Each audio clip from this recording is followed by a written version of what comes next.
me di cuenta de que mi oferta religiosa era una oferta religiosa en discordia, o por lo menos no de acuerdo con las demás ofertas de otras denominaciones evangélicas. Y esto para mí era importante porque no nos poníamos de acuerdo en asuntos de fe medulares que eran importantes inclusive para la salvación de aquellas personas. Comencé a sospechar entonces de que mi amada Biblia no era suficiente para mantener la unidad del cuerpo de Cristo, y esto era importante porque había descubierto en la Biblia, en el Evangelio según San Juan capítulo 10 versículo 16, que el Señor dijo a su primera iglesia: yo llamaré otras ovejas que no son de este rebaño, o sea, ovejas que no son judías. ¿Quiénes son esas ovejas de otro rebaño que no son judías? Nosotros.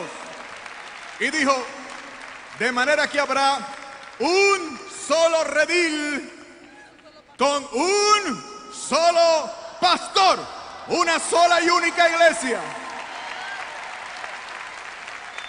Sin embargo, había repasado las estadísticas.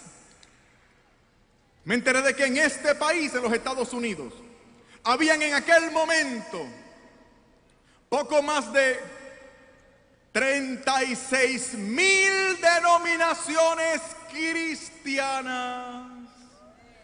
Las estadísticas denunciaban que cada semana se crean 6 nuevas iglesias en este país. Esto es contradictorio porque el Señor, el jefe, con su boca de comer, dijo hace 2000 años atrás, en Mateo capítulo 16, versículo 18, y tú eres Pedro, sea piedra, y sobre esta piedra, o sea, sobre ti, edificaré mi iglesia, en singular, no en plural. Y las puertas del infierno no prevalecerán contra ella. O sea, descubrí que la iglesia siempre ha sido, la iglesia nunca ha dejado de ser. Por lo tanto, la iglesia de Jesucristo debió haber sido la misma desde que Él la fundó hasta ahora. Hasta ahora. Hice un repaso histórico y me di cuenta de que mi iglesia tenía 97 años. Había salido de otra que tenía 180, que a su vez salió de otra que tenía 230, que a su vez salió de otra que tenía 400, que a su vez salió de otra que tenía 500.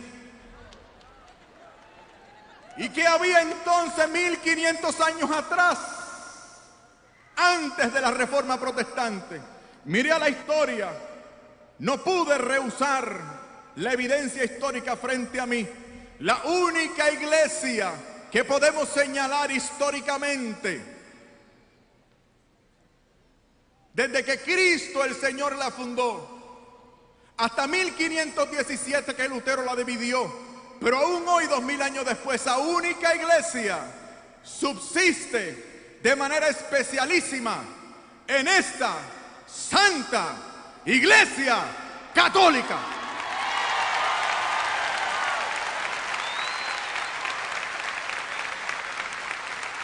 Una sola y única iglesia.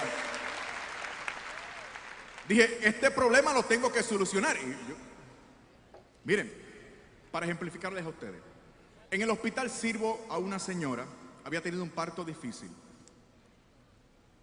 Tuvo que quedar recluida por algunos días más, días que yo aproveché para evangelizarla, convencerla, convertirla. Le dije, hermana, ¿está lista? Ya usted se puede bautizar. Yo le voy a bautizar y después de esto le voy a referir a la iglesia de un compañero mío cerca de su casa. Y ella me dijo, aquí tenemos un problema, pastor. Yo no puedo bautizarme. Y le dije, ¿por qué no? Y ella me dijo, porque ya yo fui bautizada. Y le dije, qué bueno, ¿cuándo? Y me dijo, fui bautizada a los 6 meses de edad. Y le dije, hermana, ese bautismo no es válido, tiene que ser ahora de adulta. Y ella me dijo, pastor, usted tiene un problema, porque a mí me bautizaron a los 6 meses en una iglesia luterana evangélica más antigua que su iglesia, fundada por el doctor Martín Lutero, que inicia la Reforma Protestante a la cual usted pertenece. Y en mi iglesia evangélica bautizan los bebés. Yo fui bautizada, no puedo bautizarme de nuevo, sería un pecado, porque dice Efesios capítulo 4, versículo 4, que nosotros debemos perseverar en un solo bautismo. Y me citó además el Evangelio. El Señor dice: dejen a los niños venir a mí y no se lo impidan, porque de ellos es el reino de los cielos. Me citó Hechos 16:31. Cree en el Señor Jesucristo y serás salvo tú y tu casa. Y me dijo: ahí está la promesa de Dios para mí. Mis padres creyeron y la fe se aplica a mí, y la gracia por el bautismo que me salva. Le dije: ¿cómo que el bautismo salva? Y me dijo: ¿no lo ha visto usted en la Biblia? Primera de Pedro capítulo 3 versículo 21 dice: el bautismo ahora os salva.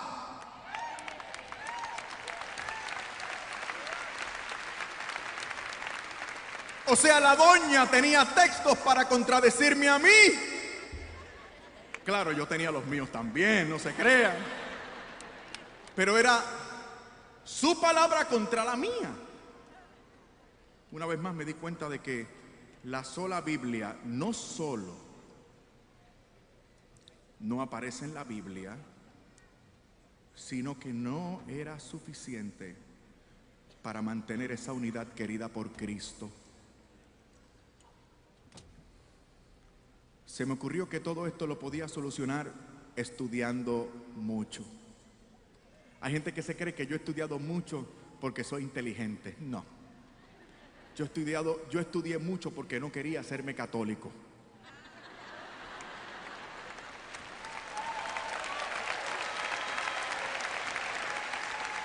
Y fueron los estudios, el mecanismo que utilizó el Señor para hacerme católico. Pero no soy inteligente.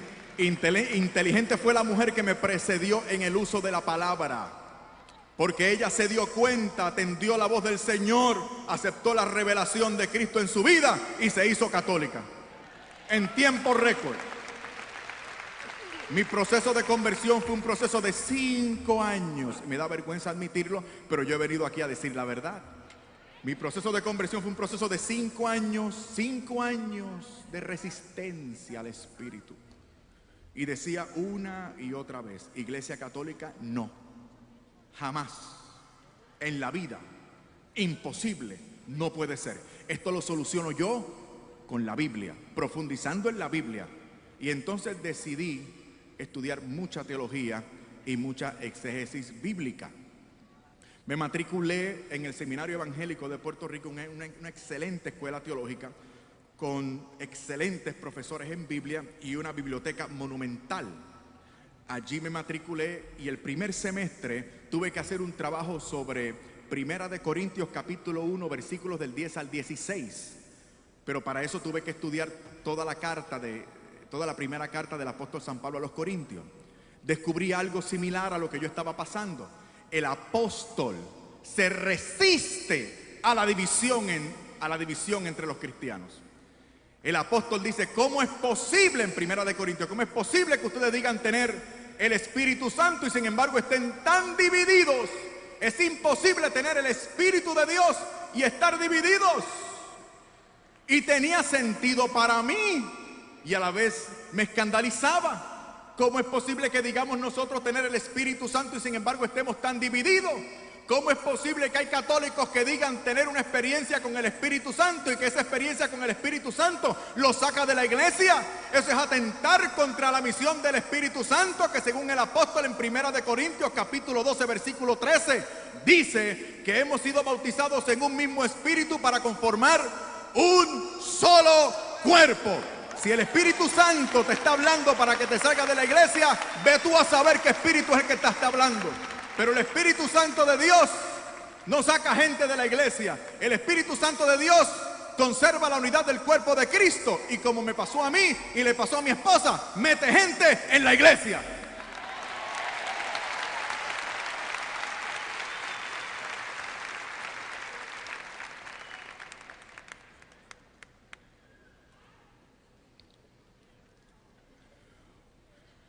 Mucho estudio bíblico, mucha teología. Me voy a circunscribir al Evangelio según San Juan para avanzar. En el Evangelio según San Juan, capítulo 14, versículos 25 al 26 y capítulo 16, versículos del 12 al 15, el Señor habla poco antes de irse, da como su testamento y dice, voy a parafrasear: yo me voy, pero no les dejaré huérfanos. Yo rogaré al Padre y el Padre enviará en mi nombre un consolador, un paráclito, un acompañante. Y llama a ese acompañante en el capítulo 16 el Espíritu de verdad. No de las verdades, no de las opiniones, sino el Espíritu de la verdad, que es el Espíritu Santo. Y dice, y el Espíritu Santo que va a enviar el Padre en mi nombre, les mostrará, les conducirá a la verdad completa. Escuchen bien, el Señor se va, pero va a enviar el Espíritu Santo. Y ese Espíritu Santo iba a seguir mostrando a la iglesia, revelando a la iglesia toda la verdad. Y yo decía, pero si Jesucristo es la verdad en persona, ¿para qué yo quiero otra verdad? Pero el Señor ha dicho, después de mí me voy, viene el Espíritu, y el Espíritu sigue revelando, sigue mostrando. Y la pregunta que se me ocurrió fue, bueno, pues entonces el Señor no miente, el Señor siempre dice la verdad. Fundó una iglesia y dio a esa iglesia la plenitud del Espíritu Santo para que se mantuviera enseñando lo correcto y profundizando y definiendo la verdad. La pregunta fue, ¿dónde está esa iglesia? ¿Cómo se llama esa iglesia? ¿Y dónde está la plenitud de ese Espíritu Santo? Por primera vez en mi vida se pasó un letrerito en mi frente con la frase Iglesia Católica.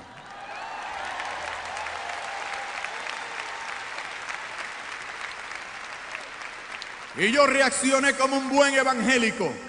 El Señor reprenda al diablo. Mire qué Iglesia Católica, jamás.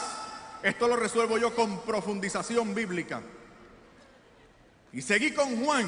Estoy haciendo un estudio exegético completo de todo el Nuevo Testamento, pero ahora estoy concentrado en San Juan. Capítulo 17, versículos del 18 al 23, pueden seguir leyendo hasta el 27. Esto es importante. Según los expertos en la Biblia, estamos hablando de uno de los versículos más importantes de toda la Escritura. El Señor habla con el Padre. Escuchen bien, estamos hablando de una conversación dentro del ser de Dios. Si tú quieres saber lo que el Señor ha fijado en su potestad, en su voluntad, los designios del corazón de Dios acerca de la iglesia, tú tienes que leer estos versículos. O sea, aquí estamos hablando de una conversación dentro de las entretelas de Dios. La segunda persona de la Santísima Trinidad habla con la primera persona de la Santísima Trinidad. Esto es importante. Y dice el Señor, Jesús, al Padre: no ruego solo por estos, es decir, por sus discípulos, sino por los que creerán por la palabra de estos. ¿Quiénes somos los que vamos a creer por la palabra de los apóstoles? Ah, está hablando de nosotros ahora.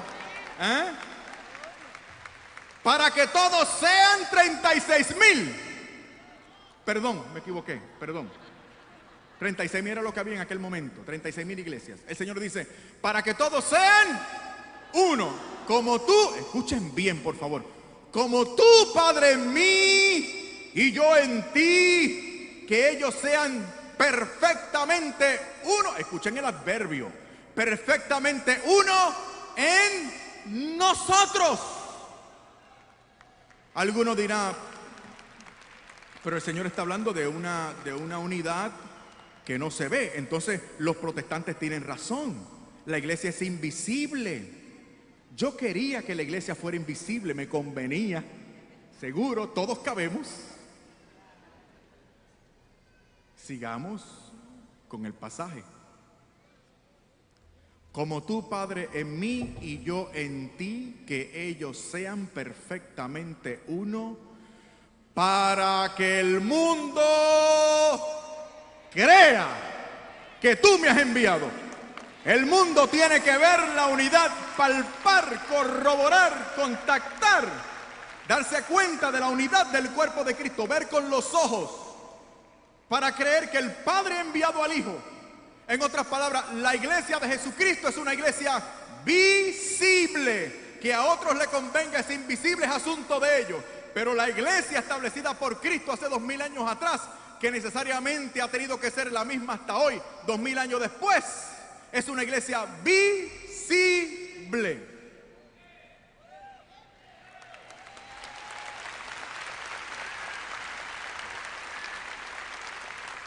Y es una iglesia con poder. Efesios 1, 22, 23 dice que la iglesia es la plenitud de Cristo. Efesios capítulo 3, versículo 10 dice que la multiforme sabiduría de Dios se manifiesta en y por la iglesia. Efesios capítulo 3, versículo 21 dice que a Cristo se le da gloria en la iglesia, que según Primera de Timoteo capítulo 3, versículo 15, es la columna y el fundamento de la verdad. Señoras y señores, esta es la iglesia de la Biblia.